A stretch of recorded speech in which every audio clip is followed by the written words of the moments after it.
जय हिंद साथियों, आपका स्वागत है आपके अपने यूट्यूब चैनल एजुकेशन टेम्पल में। दोस्तों, बीए फर्स्ट सेमेस्टर एग्जामिनेशन 2021-22 ये आपका प्रीवियस सेमेस्टर का पेपर है। हिस्ट्री का यानी मध्यकालीन इतिहास का। ये पेपर कोड आपका 102 एवं द्वितीय प्रश्न पत्र है। यहाँ पर पेपर का नाम देख सकते हैं, an ancient history of India up to 750 AD। Paper ID देख सकते हैं 0364। और ये आपका एग्ज़ाम हुआ था 10/2/2022, यानी आपका फरवरी में जो एग्ज़ाम हुआ था उसी का पेपर आज मैं इसको पूरा बताने वाला हूँ कि परीक्षा में किस तरह के प्रश्न पूछे गए थे और इसी से रिलेटेड आपके परीक्षा में किस तरह के प्रश्न पूछे जा सकते हैं। तो आइए देखते हैं पर प्रश्न नंबर पहला। अगर चैनल पर नए हैं तो चैनल को सब्सक्राइब कीजिएगा, बेल आइकन को प्रेस करिएगा ताकि जब आपका पेपर हो तो मैं उसका एनालिसिस कराऊंगा। नेक्स्ट पेपर का मॉडल पेपर अपलोड कर तो आपका नोटिफिकेशन पहुँच जाए। तो आइए देखते हैं पर प्रश्न नंबर पहला। प्रश्न नंबर पहला पूछा था कि सर्वप्रथम मानव ने किस धातु का उपयोग किया था या प्रयोग किया था। तो उसका राइट आंसर हो जाएगा ऑप्शन नंबर सी, तांबा का सबसे पहले उपयोग किया था मानव ने। प्रश्न नंबर 2 पूछा था द स्ट्रगल फॉर एम्पायर लिखी गई है, यानी पुस्तक किसके द्वारा लिखी गई है। तो इसका उत्तर हो जाएगा उपयुक्त में से कोई नहीं, डी ऑप्शन हो जाएगा। इसके लेखक रॉबर्ट विलियम है। प्रश्न नंबर 3 पूछा था विनायक दामोदर सावरकर पैदा हुए थे। तो इसका राइट आंसर हो जाएगा ऑप्शन नंबर डी, महाराष्ट्र में पैदा हुए थे। प्रश्न नंबर 4 पूछा था हड़प्पा किस नदी के किनारे स्थित है। तो इसका रावी नदी के किनारे स्थित है, ऑप्शन सी हो जाएगा इसका। प्रश्न नंबर 5 पूछा था मूर्ति पूजा का आरंभ कब से माना जाता है। तो ये आपका पूर्व आर्य के द्वारा माना जाता है, ऑप्शन ए सही है इसका। प्रश्न नंबर 6 पूछा था सिंधु सभ्यता का महान स्नानागार कहाँ पर प्राप्त हुआ था। तो ये मोहनजोदड़ो में आपका प्राप्त हुआ था, ऑप्शन नंबर ए सही है। और प्रश्न नंबर आपका 7 पूछा था सिंधु घाटी यानी सिंधु घाटी के लोग पूजा करते थे। तो ये राइट इसका आंसर हो जाएगा ऑप्शन नंबर ए, भगवान शिव की पूजा करते थे ये। प्रश्न नंबर 8 देखते हैं, धौलावीरा जिस राज्य में स्थित है वह है। तो ये आपका गुजरात राज्य में स्थित है धौलावीरा। प्रश्न नंबर 9 पूछा था सिंधु घाटी सभ्यता का पत्तन नगर था, ये लोथल का था, ऑप्शन सी सही हो जाएगा। प्रश्न नंबर 10 पूछा था आर्य शब्द इंगित करता है। तो ये श्रेष्ठ वंश को इंगित करता है, ऑप्शन डी सही हो जाएगा इसका।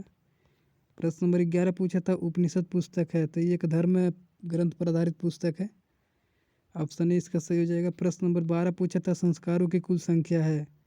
तो इसका राइट आंसर होगा ऑप्शन नंबर सी, कुल 16 संस्कार हैं और 18 पुराण हैं, 4 वेद हैं, 6 वेदांग हैं। तो इतना याद रखिएगा, कल के पेपर में इसमें से एक क्वेश्चन आपको मिल जाएगा, पुराणों या वेदांगों या वेदों की या संस्कारों में से एक क्वेश्चन। प्रश्न नंबर 13 पूछा था हड़प्पा सभ्यता की खोज की गई थी। तो 1921 ईस्वी में की गई थी, दयाराम साहनी के द्वारा किया गया था। इसे भी याद रखिएगा, हो सकता है पूछ ले कि किसके द्वारा खोज की गई थी। प्रश्न नंबर 14 पूछा सत्यमेव जयते शब्द कहाँ से लिया गया है। तो इसको राइट आंसर हो जाएगा ऑप्शन नंबर डी, मुंडको उपनिषद से लिया गया था। प्रश्न नंबर 15 पूछा था ऋग्वेद में अधन्या का प्रयोग हुआ है। तो ये गाय के रूप में प्रयोग किया गया था इसे। प्रश्न नंबर 16 पूछा था ऋग्वैदिक पाणी किस वर्ग के नागरिक थे। तो ये व्यापारी के नागरिक थे। प्रश्न नंबर 17 पूछा था पाटलिपुत्र के संस्थापक थे। तो ये आपके ऑप्शन हो जाएगा उदयन थे, जो पाटलिपुत्र की स्थापना किए थे। प्रश्न नंबर 18 पूछा था मगध की प्रारंभिक राजधानी थी। तो ये गिरिब्रज या राजब्रज थी ये। और अंग की राजधानी क्या थी, चंपा थी। यहाँ 16 जो महाजनपद है उसका उल्लेख कहाँ हुआ था, अंगुत्तर निकाय में। और 16 महाजनपदों को आप लोग देख लीजिएगा, उसका राज्य और राजधानी उसमें से प्रश्न आएंगे। अगला प्रश्न है 16 महाजनपद की सूची उपलब्ध है। तो ये अंगुत्तर निकाय में, ऑप्शन बी सही है इसका। यहाँ पर नंद वंश का संस्थापक कौन था। तो इसका राइट आंसर हो जाएगा ऑप्शन नंबर बी, महापद्म नंद था नंद वंश का संस्थापक। प्रश्न नंबर 21 प्रथम भारतीय साम्राज्य की स्थापना की गई थी। तो ये आपका option number C, Chandragupta Maurya के द्वारा किया गया था। चंद्रगुप्त कौन था, जो मौर्य वंश का संस्थापक इसी को मानते हैं। प्रश्न नंबर 22 चाणक्य अपने बचपन में किस नाम से जाने जाते थे। तो इनका 3 नाम था चाणक्य का, विष्णुगुप्त, चाणक्य और कौटिल्य। तीनों याद रखिएगा, बचपन में विष्णुगुप्त के नाम से जाने जाते थे। प्रश्न नंबर 23 पाटलिपुत्र में स्थित चंद्रगुप्त का महल मुख्य रूप से बना था। तो ये आपका लकड़ी से बना था। आप लोग पत्थर मत मारिएगा, ना ईंट मारिएगा, लकड़ी से बना था, इसे याद रखिएगा, परीक्षा में आ सकता है, इंपॉर्टेंट है। अगला पूछा था निम्नलिखित में से कौन सा वेद सबसे प्राचीनतम वेद है। तो आपका सी ऑप्शन सही होगा। ऋग्वेद सबसे प्राचीनतम वेद है। सामवेद को ज्ञान वेद के नाम से जानते हैं, इसे भी याद रखिएगा। वेदों की संख्या कुल कितनी है? 4 है। प्रश्न नंबर 25 था कि कौटिल्य प्रधानमंत्री थे, तो चंद्रगुप्त मौर्य के प्रधानमंत्री थे कौटिल्य। अगला प्रश्न पूछा था कि और कौटिल्य की पूछ सकता है प्रमुख पुस्तक कौन सी थी, तो अर्थशास्त्र जो कौटिल्य की प्रथम पुस्तक थी, ये याद रखिएगा। अगला प्रश्न पूछा था बिंदुसार के दरबार में कौन राजदूत था, तो ये आपका डायमेकस आया था बिंदुसार के दरबार में। प्रश्न नंबर 27 पूछा था सारनाथ स्तंभ का निर्माण किया था, तो ये अशोक ने करवाया था सारनाथ स्तंभ का निर्माण, अशोक। अगला प्रश्न अशोक की उपाधि क्या थी? देवानाम प्रिय थी, इसे भी याद रखिएगा। अशोक की उपाधि क्या थी? देवानाम प्रिय। अगला प्रश्न पूछा था सांची का स्तूप किस शासन में बनवाया था, तो ये भी जहाँ पर स्तूप आएगा वहाँ पर अशोक होगा। यहाँ पर सही ऑप्शन होगा बी, अशोक ने बनवाया था सांची का स्तूप।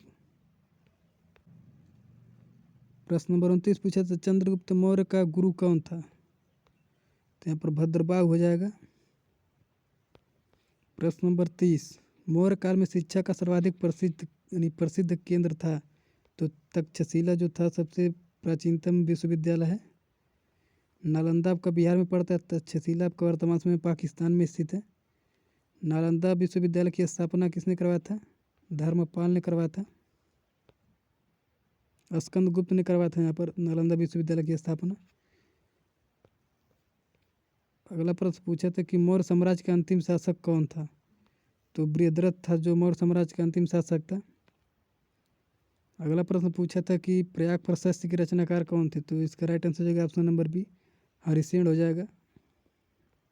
प्रश्न नंबर 33 पूछा था किसके शासनकाल में मेगास्थनीज भारत आया था, तो चंद्रगुप्त मौर्य के शासनकाल में मेगास्थनीज भारत आया था। अगला प्रश्न मोहनजोदड़ो स्थित है, तो ये आपका ऑप्शन नंबर हो जाएगा पाकिस्तान के सिंध प्रांत में वर्तमान समय मोहनजोदड़ो स्थित है। अगला प्रश्न 35 पूछा था कि सिंधु सभ्यता जानी जाती है, तो उपयुक्त सभी हो जाएगा। अपने नगर नियोजन के लिए जानी जाती है, मोहनजोदड़ो हड़प्पा के लिए जाने थे, और कृषि संबंधित कार्य के लिए, तीनों इसका संयुक्त हो जाएगा ऑप्शन नंबर डी। अगला प्रश्न पूछा था कि सिंधु घाटी के लोग विश्वास करते थे, तो आपका डी हो जाएगा मातृ देवी में विश्वास करते थे। प्रश्न नंबर 37 है कालीबंगा स्थित है, तो आपका सी हो जाएगा, राजस्थान राज्य में स्थित है वर्तमान समय में कालीबंगा स्थित था। अगला प्रश्न है कि सिंधु घाटी के लोग पूजा करते थे, तो पशुपतिनाथ की पूजा करते थे, ऑप्शन ए हो जाएगा इसका। प्रश्न नंबर 39 पूछा था किसने सिंधु सभ्यता शब्द का प्रयोग सर्वप्रथम किया था, तो ऑप्शन हो जाएगा सर जॉन मार्शल ने किया था सिंधु सभ्यता का प्रयोग शब्द का। अगला प्रश्न पूछा था चंपा महाजनपद की राजधानी थी, तो आपका अंग महाजनपद की राजधानी क्या थी? चंपा। तो जितने भी करवा दिए उसके बाद मैं इसका मॉडल पेपर भी अपलोड कर दूंगा अपने इस चैनल पे। तो चैनल पे करना है तो चैनल को सब्सक्राइब कीजिए, बेल आइकन को प्रेस कर लीजिए।